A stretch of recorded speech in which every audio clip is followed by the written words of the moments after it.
Hi everyone, welcome back to my YouTube channel. Friends, हम coordination में 3 lecture कर चुके हैं, जिसमें हमने कुछ इंपॉर्टेंट टॉपिक्स को भी डिस्कस किया था और कुछ एग्जाम्पल भी किए थे जो प्रीवियस ईयर पेपर में आए हुए क्वेश्चंस हैं। ठीक है, अब देखिए, कोऑर्डिनेशन चैप्टर बहुत इंपॉर्टेंट है।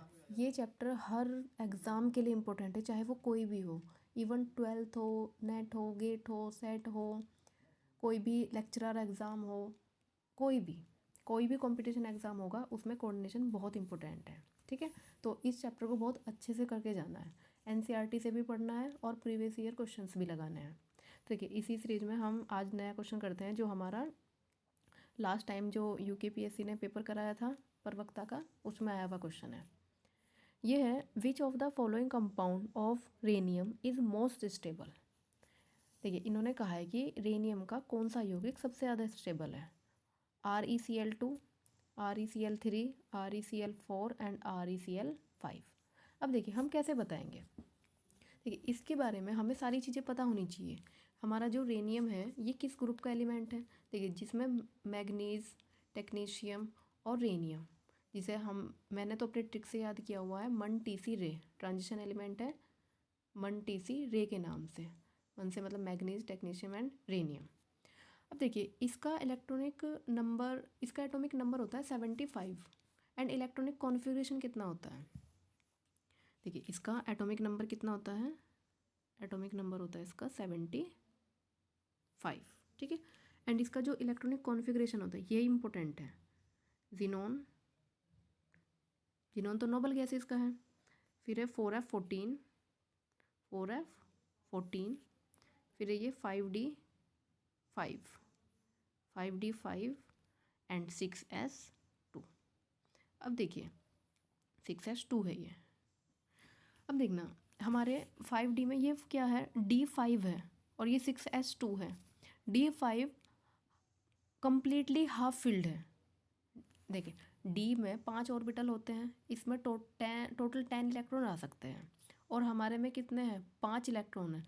और हमने पहले भी पढ़ा हुआ है कि अगर किसी में या तो फुल्ली फिल्ड हो या फिर जो हमारा पार्शली फिल्ड है ना, वो भी पूरा कम्प्लीटली फिल्ड हो।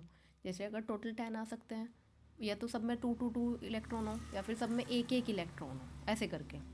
अब हम देख रहे हैं ReCl5 में, देखना क्लोरीन भी कितने हैं, 5 हैं। अब सब में क्या होगा, एक इलेक्ट्रॉन्स आ जाएगा और इसके साथ ये सबसे ज़्यादा स्टेबल कंपाउंड बनाएगा। ठीक है, तो इसका आंसर क्या हो जाएगा हमारा, ऑप्शन डी, ReCl5।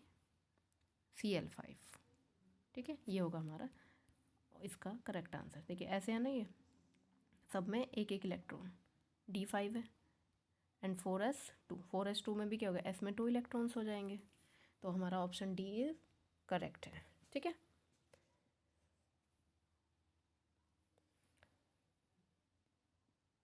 देखिए, नेक्स्ट हम क्वेश्चन देखेंगे जो हमारा एग्ज़ाम में आया हुआ क्वेश्चन है। ये भी इसको थोड़ा सा छोटा करते हैं। देखिए, ऐसे ही देख लेते हैं इसको। ये कहा है कि the following D block element does not show variable valency. कौन सा इसमें से वेरिएबल वैलेंसी इसको शो नहीं करता है। देखिए, आपको अगर पीरियोडिक टेबल का आइडिया होगा ना, तो ये बहुत ईजी हो जाएगा। जैसे क्या, कॉपर है, कॉपर के आपने कंपाउंड्स में देखा होगा, कॉपर +1 भी होता है और +2 में भी इसकी वैलेंसीज पाई जाती हैं। जैसे हमारा मैग्नीज है, मैग्नीज तो बहुत ज़्यादा ऑक्सीडेशन स्टेट को शो करता है, यहाँ तक कि ये +7 तक जाता है। कितना, +7 तक।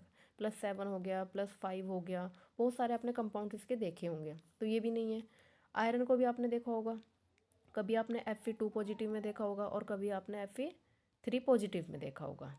अब बचता कौन सा है, जिंक। इसको हटाते हैं थोड़ा। फिर हमारा कौन सा है, जिंक।